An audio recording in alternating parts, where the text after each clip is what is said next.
ஓம் சக்தி பராசக்தி. என் அன்பு குழந்தையே, உன் துணையை தட்டி பறித்த அந்த பெண் நாளை உன்னை தேடி வந்து உன்னிடம் பேச போகின்றார். என்னிடம் என்னம்மா பேசுவதற்கு இருக்கின்றது என்றுதானே கேட்கின்றாய்?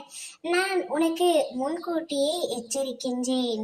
அந்த பெண் உன்னிடம் வந்து என்ன பேசுவாள் என்று கேட்டால் நீயே ஆத்திரமடைவாய். ஆனால் நிதானமாக பொறுமையாக யோசித்து அந்த பெண்ணிடத்தில் நீ நாளை பேச வேண்டும் என்பதற்காகவே இன்றே உனக்கு எச்சரிக்கை செய்கின்றேன்.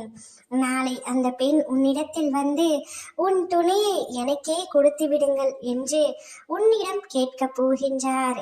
நான் தான் அவரை தட்டி பறித்தேன், ஆனால் இப்பொழுது என்னால் அவரை விட்டு இருக்க முடியாதே என்று கூற போகின்றார். அந்த வார்த்தைகளை கேட்டு உன் மனம் படுகின்ற பாடும் உன் மனதில் எடும் கோபமும் எனக்கு நன்றாக புரிகின்றது தங்கமே. ஆனால் அதற்கான பதிலை எப்படி சொல்ல வேண்டும் என்பது என் பிள்ளையான உனக்கு நன்றாக தெரியும்.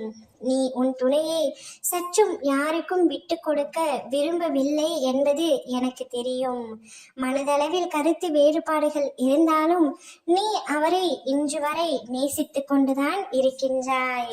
அவரை யாருக்காகவும் எந்த இடத்திலும் விட்டு கொடுக்க கூடாதே என்றுதான் நினைக்கின்றாய். ஆனால் அந்த பெண்மணி உன்னிடத்தில் இவ்வாறு கேட்கும் பொழுது நீ எப்படி பொறுமையாக பதில் சொல்கின்றாய் என்பதில்தான் உன்னுடைய தன்னம்பிக்கையும் தைரியமும் அடங்கியுள்ளது தங்கமே. நிதானமாக யோசித்து பதிலை சொல். ஓம் சக்தி.